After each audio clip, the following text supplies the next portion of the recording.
Hi folks, just come to the end of this diorama. I painted up for my girlfriend.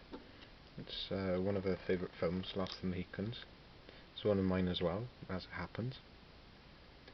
I've done it on a sort of large scenic base. It's fairly, well, if you've seen the film, it's quite an iconic scene towards the end where one of the sisters jumps off the cliff and Margot has just killed well, her lover, who's here. I've sort of removed his rifle. I'll just shift things a little bit around here. And the scenic base was actually for it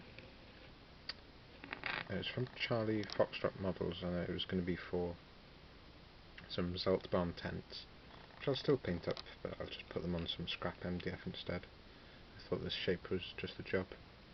I've tried to imitate the cliff edge there just by painting black and not putting any texture on it.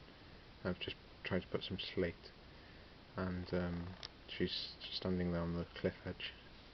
Margot I've painted up as well, I haven't done war painting things on him. He's actually painted up as he's depicted earlier on in the film when he's a guide, with the sort of yellow bands on his tunic or cape. I'm not sure the exact term is. I've used some Blood for the Blood God, which is a really nice technical citadel paint, which I think I'll decant into a squeezy bottle for my sort of OCD, because it's the only bottle I have which is still that sort of old style. And yeah, really happy.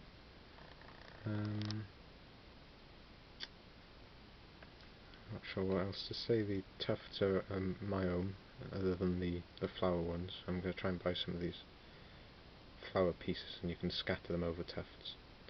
The person who's coming to the rescue here, or running up, is the father. Is it Chingok-chuk? Chingok-chuk? I'll be butchering that. Or that might be one of the brothers. And I know there's Hawkeye. I painted him up. That's the character played by Daniel Day-Lewis. Again, I haven't double checked all the character names, folks, so I might be getting them wrong, but hopefully you know by the miniatures who they are. And the elder sister's in the back there. And I've tried to make it almost like a double diorama, so you slot that together. And yeah, I didn't want to cram them on the edge here too much. And they're also set apart in the film, so they're all the way back there. So they're like two pieces. And yeah, really happy. It's what I wanted to depict, I think, with them. I could have done a few more things. If I'd done one of the ambushes, I probably would have needed a lot of regular troops and lots more Native Americans as well, but I just did what I had, and I'd take this up to Cambridge with me, I think, next time I go, which is quite soon actually. So that's the completed diorama. That's the miniatures I paint stripped, and I've done again because they were not done to the sort of standard that I've sort of come to expect from myself. I'd done them quite early on.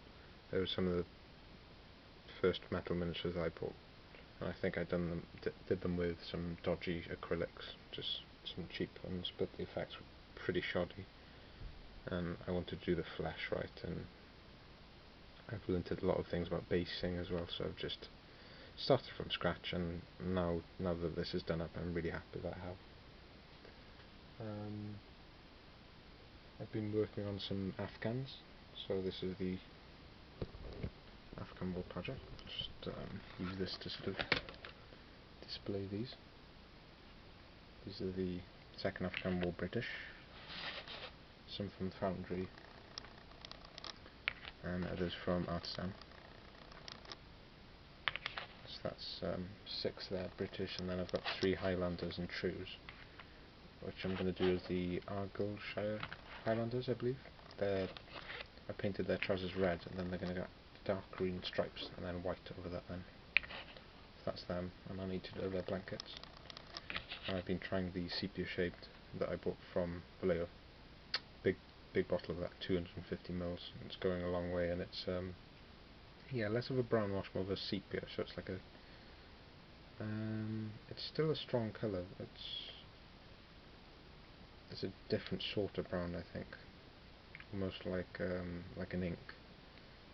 But yeah, I really do like it, and I just leave that in the recesses. It's not very apparent there, but it's there just in the depths, and that's what I've done with the Napoleonics that I've just done as well.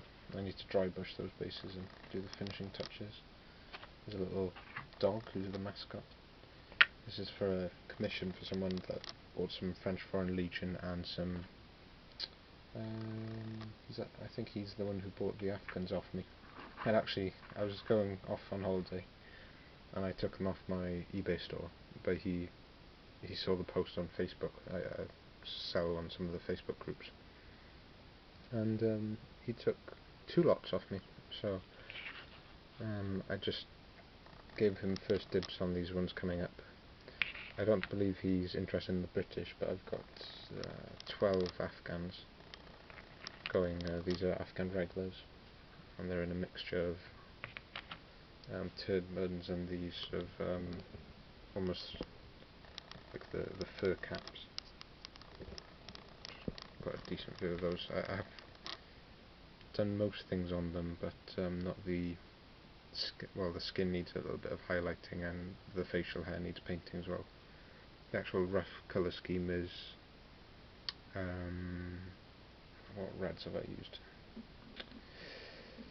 Cavalry brown mixed with flat red, and I think that's is that the base coat, and then flat red as a highlight? Or I started with the cavalry brown and then go flat red with cavalry brown, so really I should do some final highlights with flat red on these. But I'm quite happy. I don't want to change the colour too much. But a lot of washes have been used on these, and I'm quite happy with them. But that is the sort of the end product. Obviously I need to do some highlights and basing on them, but those can be sold off, and it's helping me clear the lead mountain whilst making, just a little bit of money from. I'm not asking a lot for them. I just want sort of the original price and just something for the time that I put into them, and then I'm happy chappy then. I don't think I'm doing it properly as a sort of commission job, but maybe that's something I can do next summer, do more sort of fully fledged stuff. That said, I'll be doing some Confederate battalions, so I'm going to try and do those professionally, and yeah, just do everything properly, as you would say. And yeah, that's it. I've got a lot of Napoleonics. I've told a few people on YouTube that I'm doing Grenadiers and Voltigeurs now, and there's 2 batches of Grenadiers, one later batch in the Shakos and the earlier Grenadiers in bearskins. I've managed to sort of in my head put some companies together, and I'll be able to do a combined Grenadier battalion, or peel those off into their separate battalions if they're regular Fusiliers. And I only need a stand of Grenadiers for that. I will need to do some more Voltigeurs. Anyway, very busy, and seeing as I'm not showing anything new now in front of the camera, I'll leave it there for now.